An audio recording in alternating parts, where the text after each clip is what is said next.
এই চাকৰিৰ পৰা দূৰি টাইম লছ নকৰি আপোনালোকে ফ্ৰুটৰ খেতি কৰক, বহুত লাভৱান হ'ব পাৰিব। কিমান ইনকাম কৰিব পাৰিম? 5 লাখ 6 লাখ টকা ইনকাম কৰিব পাৰিম।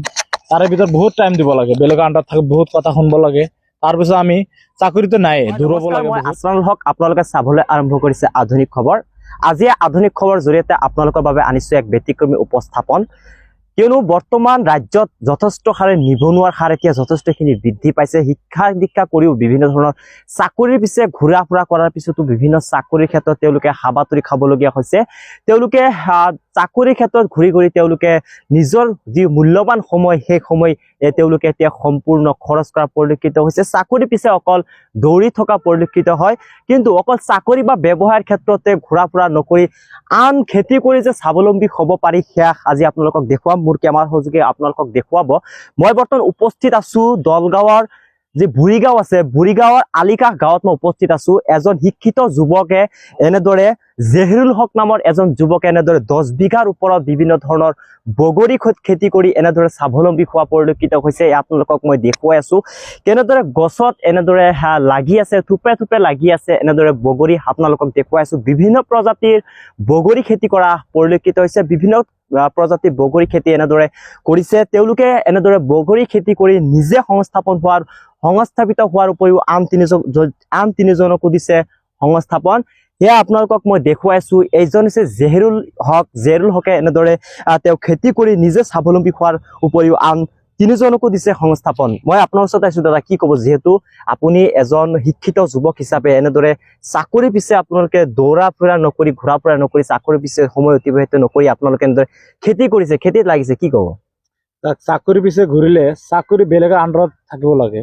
আমি প্ৰথম কথা আমি নিজৰ আণ্ডাৰত আছো, আৰু চাকৰিত আমি এবছৰত কিমান ইনকাম কৰিব পাৰিম? 5 লাখ 6 লাখ টকা ইনকাম কৰিব পাৰিম। তাৰে ভিতৰত বহুত টাইম দিব লাগে, বেলেগৰ আণ্ডাৰত থাকি বহুত কথা শুনিব লাগে। তাৰপিছত আমি চাকৰিটো নাই, দূৰ হ'ব লাগে বহুত। কিন্তু আমি যদি নিজে খেতি কৰোঁ, তাৰে ভিতৰত ইমানদাৰত আমি খেতি কৰিম, তাতকৈ পইচাও আমি লাভৱান হ'ব পাৰিম। আমি এইটো শিক্ষিত সমাজক এটা মেছেজ দিব বিচাৰোঁ যে আমি চাকৰিৰ পাছত দৌৰি নাথাকি আমি ভালদৰে যে খেতি বাতি কৰোঁ, আমি বহুত লাভৱান হ'ব পাৰিম। আৰু পাতপক্ষে আপোনালোকে ফ্ৰুটৰ খেতিবিলাক কৰিব, এইটো লাভ বেছি। এইটো আপোনাৰ যিখিনি খেতি আপুনি কৰিছে, কিমান বিঘা খেতি? 10 বিঘা মান কৰিছোঁ। কি প্ৰজাতিৰ ইয়াতে? আমি সুন্দৰী, বলসুন্দৰী, থাইলেণ্ড, টাইৱান মেচিন আছে। টাইৱান মেচিন অলপ কম কৰিছোঁ। থাইলেণ্ড, বলসুন্দৰী, সুন্দৰী এইটো আমি বেছি কৰিছোঁ। পুলিবিলাক ক'ৰ পৰা? আমি বাংলাদেশৰ পৰা আনিছোঁ। যদি আপোনাৰ এইবিলাক পুলি কোনোবাই যদি ল'ব বিচাৰে, কেনেকে ল'ব লাগিব? এইটো আমাৰ লগত কণ্টেক্ট কৰিব লাগিব। কণ্টেক্ট কৰিলে আমি দিম। যদি বগৰী ল'ব বিচাৰে বগৰী দিম, বেপাৰীবিলাকে যদি ল'ব বিচাৰে আমি বগৰী দিম। আৰু খেতি চাই কিনে নিজৰ পচন্দ হিচাপে ল'ব পাৰে, কোনো প্ৰব্লেম নাই। দামো কম দিম আমি, যিহেতু আমি খেতিয়ক, ডাইৰেক্টলি মাল দিম। এইবিলাক মাল আপোনালোকে ক'ত পঠায়? এইবিলাক লাভৱান আমি যিহেতু বালুগাঁও, আমাৰ গাঁওখন বালুগাঁও বজাৰ আলিকাষ, বৃহত্তৰ বজাৰ বালুগাঁও। এই বালুগাঁও বজাৰতো লৈ যাওঁ, আৰু বহুত বেপাৰীবিলাক ইয়াতে ঘৰত পৰা ছিঙি লৈ যায়। যদি আপোনাৰ পৰা কোনোবাই ক্ৰয় কৰিব বিচাৰে, কি ক'ব? কেনেকে ক্ৰয় কৰিব? যদি ক্ৰয় কৰিব বিচাৰে, আমাৰ ফোন নম্বৰ আছে। ফোন নম্বৰটো মই কৈ দি আছোঁ, 9365679644। এইটো নম্বৰত কণ্টেক্ট কৰিলে আমি আপোনালোকে যদি বিচাৰে যে পঠাই দিব লাগে, আমি পঠাই দিব পাৰিম, এইটো ব্যৱস্থা আছে। আৰু যদি নহয় ইয়াৰ পৰা লৈ যাব পাৰে, আমি এড্ৰেছটো কৈ দি আছোঁ। দৰং ডিষ্ট্ৰিক্ট, বৃহত্তৰ বজাৰ খাৰপেটীয়া, তাৰে এটা গাঁও আলিকাষ, এই আলিকাষ থানা খাৰপেটীয়া। আপোনালোকে কণ্টেক্ট কৰিব বিচাৰে, এই কণ্টেক্ট নম্বৰ 9365679644। এইটো ফোন নম্বৰ কল কৰিলে মোক পাই যাব। ঠিক আছে, স্ক্ৰীন নাম্বাৰটো দি দিম। কিন্তু আৰু এটা কথা হৈছে, যদি কিছুমান শিক্ষিত যুৱক তেওঁলোকে যদি এই খেতিখন কৰিব বিচাৰে, প্ৰথমতে কেনেদৰে মাটি চহাব লাগিব, কি কৰিব লাগিব, কি ক'ব? যাক এই মাটিটো আমাৰ এই বগৰী খেতিবিলাক পচন সাৰটো বেছি দিব লাগে, ৰাসায়নিক সাৰ দিব নালাগে। প্ৰথম বিঘাত 2 গাড়ী গোবৰ দিব লাগিব। তারপরে পুলিটো আমি যে কিনলো মালথিন মারব লাগবো, মালথিন মারি কেনে এই পুলিটি গাড়ি দিব লাগবো। জাংলা যিবিলাক আছে ছাই আছে এইবিলাক সিস্টেম করে দিলে বাস হয়ে যাবে। ইমান আনুমানিক কিমান খরচ হয়? বিঘাত 80,000 90,000 টাকা খরচ আছে। যদি আপনার পয়সা আহে কিমান আনুমানিক কিমান আহিব পারে? 3 লাখের উপরতে আহিব পারে, গ্যারান্টি না। বজারের এটা বজার রেট হিসেবে বর্তমান যেটো রেট আছে সেই হিসেবে যদি রেটটো থাকি যায় 3 লাখের উপরতে আহিব। কি কব মানুহক মই এটাও কব বিচাৰো যে আপোনালোকে চাকৰি পাছি দৌৰি টাইম লছ নকৰি আপোনালোকে ফ্ৰুটৰ খেতি কৰক, বহুত লাভৱান হ'ব পাৰিব।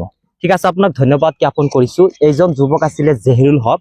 জেহৰুল হকে এনেদৰে 10 বিঘাৰ ওপৰত বিভিন্ন প্ৰজাতিৰ বগৰী খেতি কৰি তেওঁ নিজে স্বাৱলম্বী হোৱাৰ উপৰিও আন 3জনকো দিছে সংস্থাপন। এনেদৰে চাকৰিৰ পিছে শিক্ষিত যুৱক হিচাপে চাকৰিৰ পিছে দৌৰি ফুৰা নকৰি তেওঁ এনেদৰে খেতিত এতিয়া হাতে কামে লাগিছে, খেতি কৰাত এনেদৰে লাগি থকা পৰিলক্ষিত হৈছে। যি শিক্ষিত যুৱক আছে তেওঁলোকক অনুৰোধ জনাইছে কেনেদৰে খেতি কৰিব লাগিব এই ভিডিঅ'ত আপোনালোকে চাইছে। আৰু স্ক্ৰীনত তেখেতৰ নাম্বাৰ দিয়া থাকিব। যদি আপোনালোকে ইয়াৰ পৰা বগৰী ক্ৰয় কৰিব বিচাৰে তেনেহ'লে স্ক্ৰীনত দিয়া নাম্বাৰত আপোনালোকে কল কৰিব পাৰে আৰু কল কৰি তেখেতৰ পৰা বগৰীবিলাক আপোনালোকে ক্ৰয় কৰিব পাৰে। আৰু ইয়াৰ পৰা অসমৰ বিভিন্ন প্ৰান্তত বগৰীবিলাক যায় বুলি তেওঁ ইতিমধ্যে প্ৰকাশ কৰিছে। যিহেতু অসমৰ বৃহত্তৰ এটা বজাৰ বালুগাঁও বজাৰত এনেদৰে বগৰীবিলাক তেওঁ তাতে বিক্ৰী কৰে। ইয়াৰ পৰা অসমৰ বিভিন্ন প্ৰান্তত বগৰীবিলাক যায়। আৰু আপোনালোকে এনেধৰণে বিভিন্ন ধৰণৰ ভিডিঅ'সমূহ চাই থকাৰ বাবে আমাৰ চেনেলটো সদায় ছাবস্ক্ৰাইব কৰি ৰাখিব আৰু ফেচবুকত যদি চাই আছে তেনেহ'লে ফ'ল' কৰি ৰাখিব। ধন্যবাদ।